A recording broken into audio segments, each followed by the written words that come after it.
We continue in the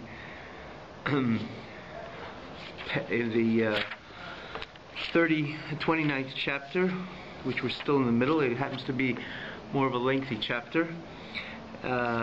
We are holding at this point, it's about 2/3 into the chapter V'hinei Kol Ma Sheyarich Binyanim Elu, which you can see it in the corresponding English text as well. But in the original text, this is page Lamed Zayin, the 39th page. So the Alter Rebbe was dealing with over here in the Alter Rebbe was dealing with a different type of hitbonuniyot, contemplations, meditations, or reflections rather, of the Beinoni in his Avodas Hashem, which is associated with this which the Alter Rebbe began in the beginning of the chapter, this Timtum Halev, this blockage of the heart, as the Eid and Neshama does not enter, does not burn nicely, or doesn't penetrate, or burn, or carry itself in the guf, in the nefesh bahamis, in the body, in the animal soul of the Beinoni, meaning in his experience, in his passion. So the learning Torah, his prayer, etc.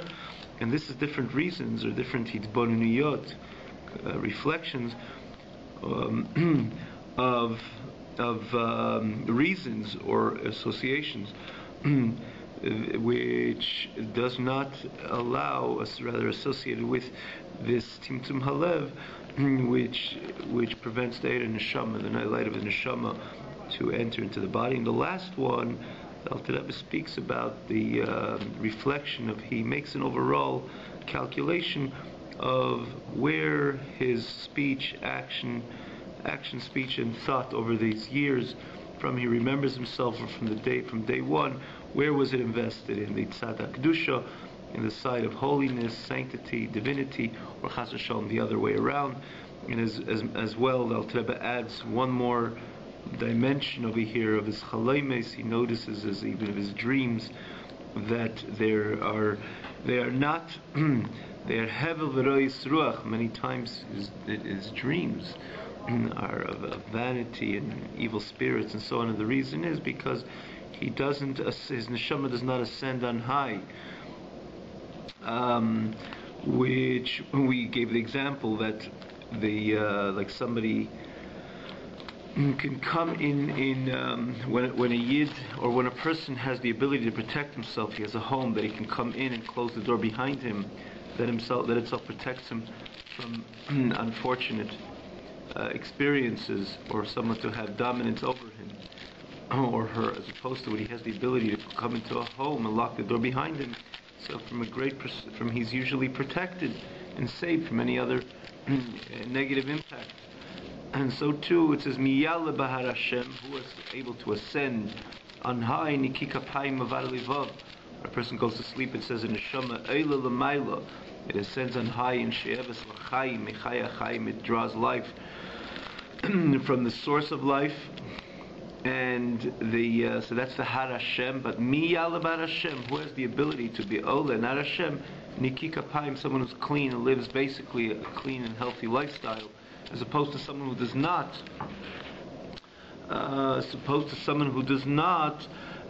So then he's not Ola L'Har Hashem, so he's susceptible to negative spirits. And he says these are the Malachim, or these are the Memunim, those who are in charge. I want to look inside as well. Those who are in charge on the chalamot, on dreams, which they are the ones who, this is the forces which are the angels, or the forces which are in charge of the dreams. They come to the person because his neshama is not Eila L'mayla, because he's not a Nikika Paim Avar Livav, so his neshama is not it doesn't ascend on high, and therefore he's vulnerable to attach himself, or to be attached to these dreams which are offered to him. Which is, again, this is another, and in many of them again are associated with hevel, vanity, or sometimes they're painful dreams. It says even before you go into the chulu, or the world of the rois ruach, things which are associated with evil, true evil and impurity. But there's the hevel, or the says the lashon is milishekir, dreams of lie, and suddenly bechalma. It could be pain. Sometimes a person is tormented in his dream. Why is that? Because his neshama didn't ascend on high, so he's susceptible, he's vulnerable to connect himself to those dreams which are offered to him by these impure forces. Again, so these are all different itboniyot, which the Beinoni reflects in his own personal experience, which is a reason why the method, the way that he could bring down this spirit of impurity which is dominating over his heart and soul and his body and so on, does not allow the light of the neshama to enter and to be manifest in his conscious experience, and therefore it comes. And how does he bring down this impure spirit? Is through a lev nishbar, a broken heart, a broken spirit, again, which we elaborated much in the past. So after all these different hitboniyot, which we concluded basically that last week, he comes back and he says, based on all these different reflections and contemplations and retrospections of the Beinoni, so kol mashiyar binyanim elu b'machshavtei, as much as he's going to elaborate and expound on these above mentioned in his thoughts, also began biyune bisvarim, as he looks into different svarim, sifrei musar, svarim which deal with the problems, so to say, of what has in his Avodas Hashem, or problems of the soul, or problems of the man's yid's experience in his Avodas Hashem. This would cause lies libe nishber bikirbe, that his heart would be broken within his midst, within himself. Umenivze be'einov nimos, he would be ashamed in his eyes and even be disgust in his own eyes, this is a kasuv, like it says in the pasuk. These are expressions of the pasuk, which again in David HaMelech's experience, but this would naturally be the consequent, the result in the experience of the Beinoni, that as a result of elaborating, expanding in his machshav, in his thoughts, as well as in again looking into these different svarim which deal with these matters, that his heart would be broken within himself and literally shamed and even disgust in his own eyes. B'tachas hamiyas, with the ultimate abhorrence, ulamayas chayev mamash, and to be memaes his life, literally be memaes his life, which means be disgust with his life, and in other words, he feels that it's wasteful, and he's sent here for a mandate, and he's completely and this is the result of his experience. This is the result of his Avodas Hashem. So it brings him to a broken heart, and again he is nivze, becomes shameful in his eyes, and more so memayis chayv mamash, his whole life he's disgust with his own life, and literally. And what happens when he consequently, again, it's not just because he wants the counterpart of the impure forces should also be brought down as a result. He truly feels, again, what he's going to say subsequently is not this is his plan, break the spirit down here, and therefore I know I'll break it up there in the heaven, the counterpart of the heavens above. But he could have that in mind, but namely, he's truly broken. He truly have a broken heart based on all these different reflections and retrospections. He taka has a broken heart. He's taka as a result, and again, it makes so much sense when a person realizes where he's up to in his Avodas Hashem and his service to God, and how much the Eira Neshama, the light of the Neshama, is not manifest in his system and in his experience, in his Avodas Hashem. So this automatically leads to a true, genuine broken heart, and a true nivza be'einav, shamed in his eyes, and a true mius b'chayev mamash, to be discussed, his life to be discussed mamash. But what happens consequently, he continues and says, haribozeh, with this, memayis umevaza sitracher, he abhors and he shames the impure forces on high. Umashpila la'afar, and he brings the impure force to Sitra Achra.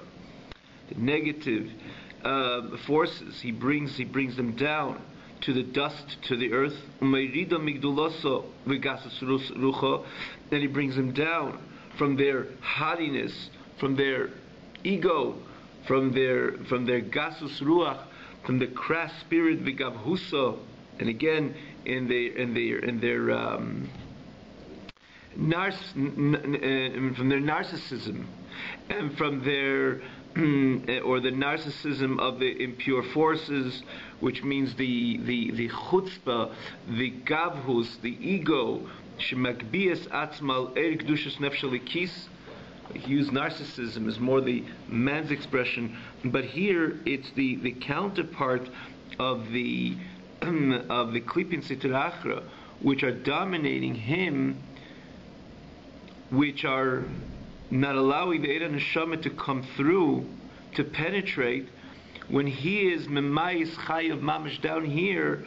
So he brings down, consequently, the impure forces on high from their ego, from their crassness, which again they elevate themselves on the light of the godly nefesh elikis, al eir kedushas nefesh elikis, and the light of this and the sanctity of the nefesh elikis, and their objective is lahachshich eira, to darken, to obscure the light of the nefesh elikis. So when he's memayis chayav mamash over here in heavens above, the sitrach, or the impure forces, are also being nim'as, being abhorred on high, and being discussed on high in a way that brings them down from their chutzpah, from their haughtiness, from their ego, which they indeed elevate themselves and arise and magbiyam atzmam, they lift themselves up over the light of the sanctity of the godly soul, and their objective is to obscure, to darken the light of the godly soul. But when they're brought down, in other words, and through his nivza bein of nimas, being shamed in his eyes and his broken heart, he brings them down, and again they do not. In other words, they do not, at the time when they're brought down, they allow, because they're brought down, and their objective is lahachshich eira, to obscure the light of the nefesh elikis. When you bring them down, the light of the nefesh elikis has the ability to shine and to penetrate into the guf of the nefesh bahamis. And he says, "V'gam," additional to this, what additional to what? Additional to having a broken heart, to the experience of the broken heart, and the experience of the shame, b'nivza be'enov, and the nimas, and the mayis b'chayav mamosh. Yarim Allah b'kel rash v'regez. You should anger yourself, you should scream, you should demonstrate your anger on the nefesh bahamis, on the animal soul, on the yetzer hara, with a voice of a tumultuous voice and an anger, to again bring it down. What does it mean? Does it mean that all of a sudden you're going to see someone from a yid because he's so upset of all these? As a result, again, he's upset when he put things in perspective with all these different retrospections and reflections. So you're going to see a yid, he's going to start to see that he's screaming at his nefesh bahamis, what are you doing to me? And why are you obscuring the light of the nefesh elikis? So apparently this doesn't sound right, that you're going to see somebody which is screaming with a loud voice of the nefesh bahamis. So the Alter Rebbe is going to make it very clear. But firstly, before the Alter Rebbe clarifies what does it mean to scream or yargis, to get angry. So Alter Rebbe is saying this because it's not his suggestion. The Chachamim, the Razal, that our sages of blessed memory, suggest this, that la'olam yargis yetzer tov, Adam yetzer tov l'yitzhara. The person should anger the yetzer tov over the yitzhara, like it says, the pasuk says, the Gemara in Brachos, rigzu v'al techto, that you want to bring a state, or Rigamer, he says, etc. But what does it say later about Al-Tichto, that you should prevent yourself from sin? Rigzu, that you have to get angry. What do you mean get angry? Anger the godly soul over the animal soul, the Yitzhak over the Yitzhahara. What does it mean? Lirgiz al nefesh bahamis, to get angry over the nefesh bahamis, which is his yetzer hara.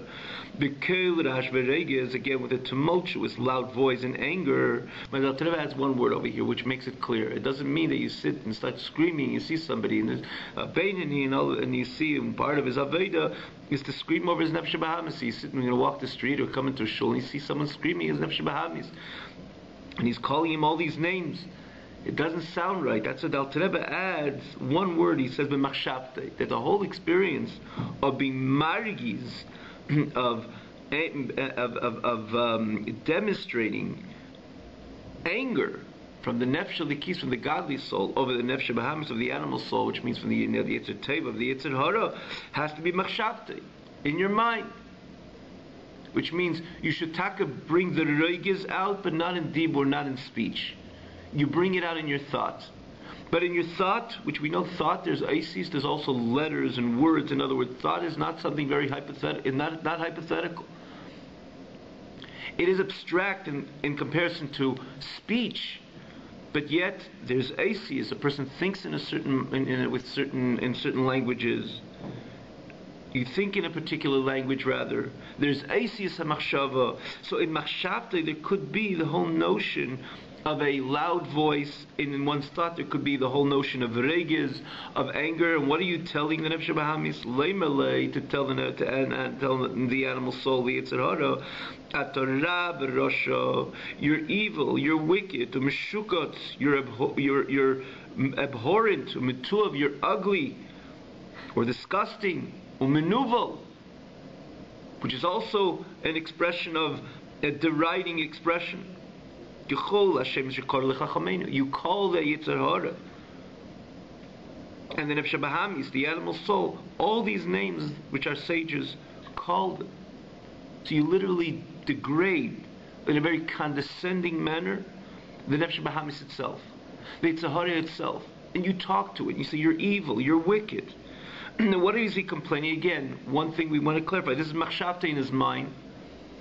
It's a true, it's an experience, but still it's in your machshava.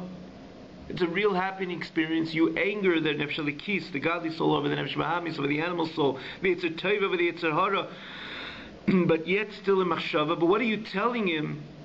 That you are evil, you're a rasha, you're meshukot, mesuav, and so on. And your complaint to him, why am I calling you all these names? To when are you going to conceal? To when are you going to cover up? To when are you going to obscure the light of the infinite?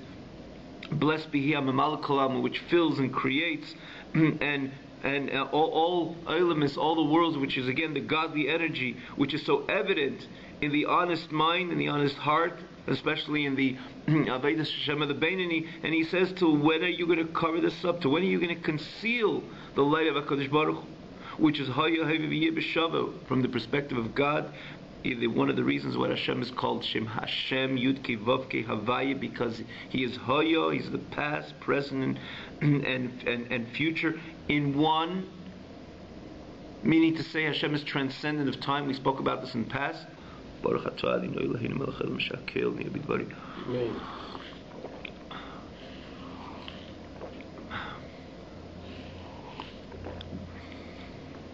L'chaim over here. So that one of these, he says, why is he introducing this over here?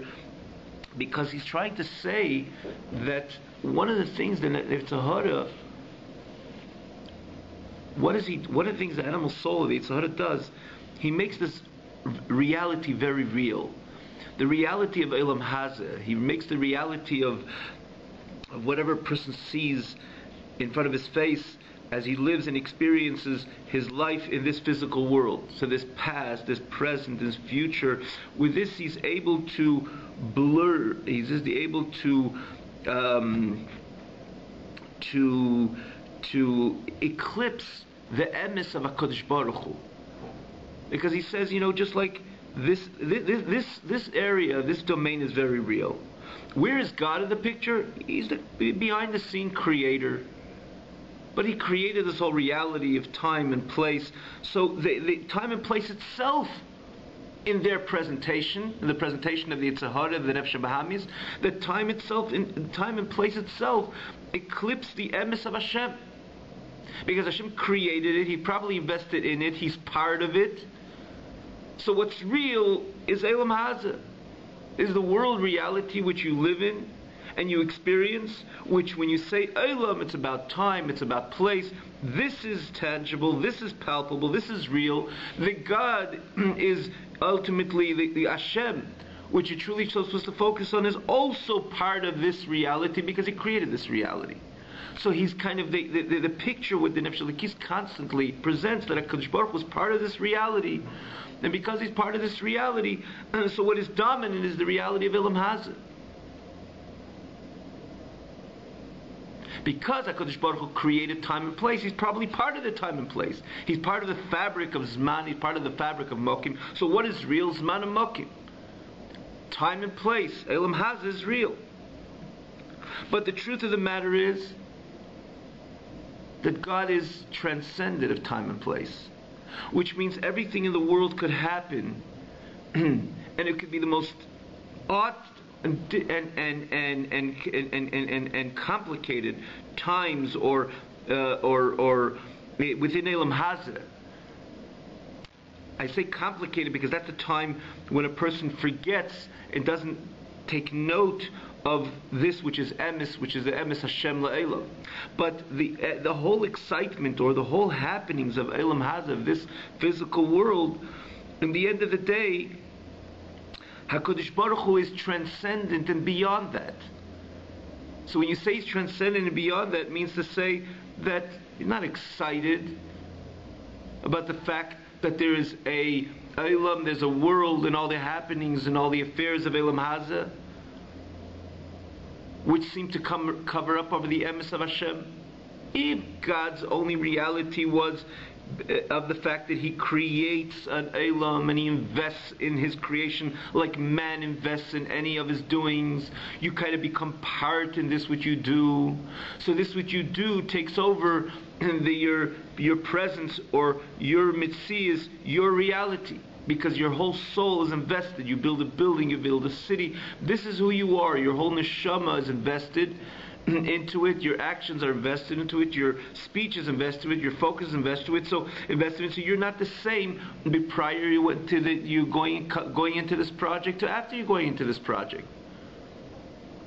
So you don't stand aloof. You don't stand beyond it. You're part of it. You're excited from it. So this kind of took you over. This eclipsed your whole personality to a great degree. And if it's something which is not particularly good, you're part of this which is not particularly good. If it's something which is not particularly divine, you're part of this which is not particularly divine. If it's not particularly sanctified, so you're part of this which is not particularly sanctified. So then the Nefesh Bahamis, the Yetzer Hara has this is its field day. This is its best of presentation to say this is all real. However, when you're dealing with HaKadosh Baruch Hu, when HaKadosh Baruch Hu created this world, it's not that He is excited or He fell into or he is part of the world reality which He is swallowed into, like anybody else who creates or puts together something. He is invested, it becomes excited from it, his nefesh kind of yachol, you could even say swallowed into this project. HaKadosh Baruch Hu stands aloof. HaKadosh Baruch Hu stands, even as He creates the world, HaKadosh Baruch Hu is transcendent of being a creator to the whole notion of being a creator. Hence He's transcendent of the mere fabric of creation, which is time and place. So don't try to demonstrate this ambiguity. To me, the Beinoni says to Nefesh Bahamis and and to the Yetzer Hara, that it's all about what I see, and God is, so to say, swallowed into this reality. He created it, true, but just like anybody else which invests into any project, they are swallowed into the project because they invest heart and soul, and it has an impact on them. They're excited. You can't compare a person the way he is for himself, by himself, transcendent and aloof prior to beginning a project to after he begins a project, and in the middle of the project and towards the end of the project. He's completely swallowed into the whole experience of the project. So go find the person the way he's separated from the project. You can't separate the project from the person. and therefore the project could eclipse and obscure the personality of the individual who invested, because his soul is truly invested in it. He cannot stay objective and separated from it. Hence, his presence is really part of this which he's involved with.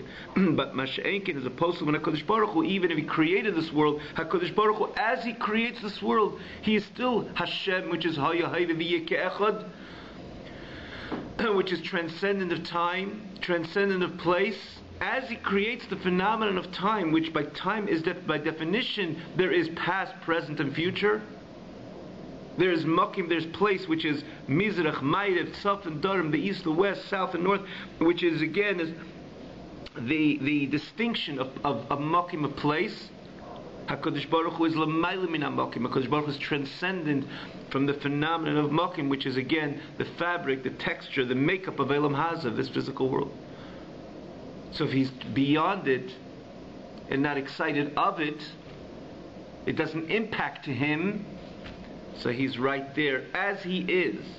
If you think about this very domain, for example, where HaKadosh Baruch Hu, before HaKadosh Baruch Hu created this world, if you think about, let's say, this room, what was this room before 5,775 years? HaKadosh Baruch Hu himself. HaYahu Shmei Bavad, HaKadosh Baruch Hu himself. Once HaKadosh Baruch Hu created the world, so if you say that HaKadosh Baruch Hu invested in a way that he's impacted and he's connected and he's excited like anybody else who invests in any project, so you can say, well, before HaKadosh Baruch Hu created the world, there was only God. Now, there is God invested in a world, so what is dominant over here is the world. Truly, God is the one who created it, and put it all together, and continues to create it. Like we say, every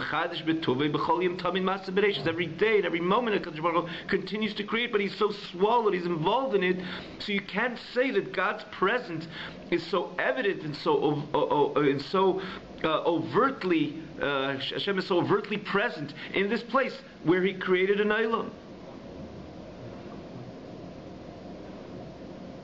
Before he created the world, there was only God, but now the world is it takes the place, so to say. There's a new reality.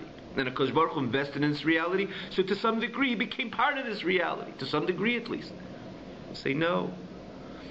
Atohu, and he's going to quote over here, is HaKadosh Baruch Hu, even he created the entire world, and he's the only creator and the only energy and the only force which continues to create every part of Zman, every part of place and time and so on, which is again the overall fabric of Elam Hazah, but every detail within Elam Hazah. In the same token, as he's a creator, HaKadosh Baruch Hu b'chvei devatzmi on his own is transcendent from creation. So HaKadosh Baruch Hu's presence is in this very creation exactly the same way as before he created this world. So just like before he created this world, it was only God, now it's also only God. Because HaKadosh Baruch Hu is Hayah Hayve V'yeh Ke'echad. He creates time, but he's transcendent of time. And then therefore, once I understand that God's presence is exactly the same way as before he created the world. And just like before Hashem created the world, the presence, and there was only God, so everything, there wasn't anything, but theoretically, if there's anything was there, would be consumed into the reality of God. Like a huge fire, everything is consumed into the presence of this big flame, of this big fire. So once we say that even after Kadosh Baruch Hu allow there to be a world, and it creates a world, which again, the world on its own, on the surface, does not seem to demonstrate the Achdus Hashem, the oneness of HaKadosh Baruch Hu, as we all know it. But we know that as HaKadosh Baruch Hu creates this world, HaKadosh Baruch Hu is transcendent of being a Beirei, and he is Hayah Hayve V'yeh Ke'echad. When it comes to time, he is transcendent of time. The past, present, of true future is exactly the same. So HaKadosh Baruch Hu is here in the exact same way as prior to created the world. So therefore HaKadosh Baruch Hu's presence is here in such an evident, in such a manifest conceptually, or this is the way it is, but b'mitiyut, the way that it is in the truth of the matter, that Kadosh Baruch Hu's presence is completely manifest in every single spot, in every single domain, even when we're dealing when the person is living in Elam Hazah. Just like before HaKadosh Baruch Hu created the world, there was nothing, only God. Now it's the same thing. The experience is the same. So this is what the Nefesh Elikis, the godly soul, the Yetzer Tov, tells the animal soul, tells the Yetzer Hara. Why are you covering over of this truth? Of this God which is Haya, in this very place that I'm standing over here. In 2014, in this spot, that's exactly this spot where I'm standing, where I am living in my experience right now. It's the same God like before creation. And even then, if I was in that place, in the state rather, prior to creation, it would have been consumed into the infinite of HaKadosh Baruch Hu. So if HaKadosh Baruch Hu allows, for whatever reason, He allowed this world to be and exist the way it exists, doesn't take away from the fact that HaKadosh Baruch Hu's presence is exactly the same. And I know the truth. And you, which is you, the animal soul, the Yetzer Hara, are trying to obscure this truth. You're trying to cover up this truth, and therefore he calls, based on again the saying of our sages, he gets angry on the Nefesh HaBahamis, and he says, "You are telling me, you're presenting me a wrong image, a wrong portrait, a wrong presentation because of your evilness, your Torah, your evil, your wicked, etc." And I know the truth, and I know what you're covering up. You're covering up over this truth of the godly reality, which is in the same, in this place which I am on right now, in the same manner and fashion which the infinite light, blessed be He, was present prior to the creation of the world. I know there is no change. Like it says, Hashem writes in the pasuk, I have not changed. I have not been impacted of the fact that I created a world. Because HaKadosh Baruch Hu is transcendent the time. Va'ato, and you, animal soul, you Yetzer Hara, are menuvel. You are kind of an expression which is you're crass, you're disgusting. In other words, you're an abhorrent energy because you're makchisha emes and you're denying the truth which is so evident to the eye. The kula kamekula mamish, the emes, that everything in the face of God is completely insignificant. The b'chinas chushis, that I could see it evidently with my own eyes. And you want to cover up such a truth, and that's not fair.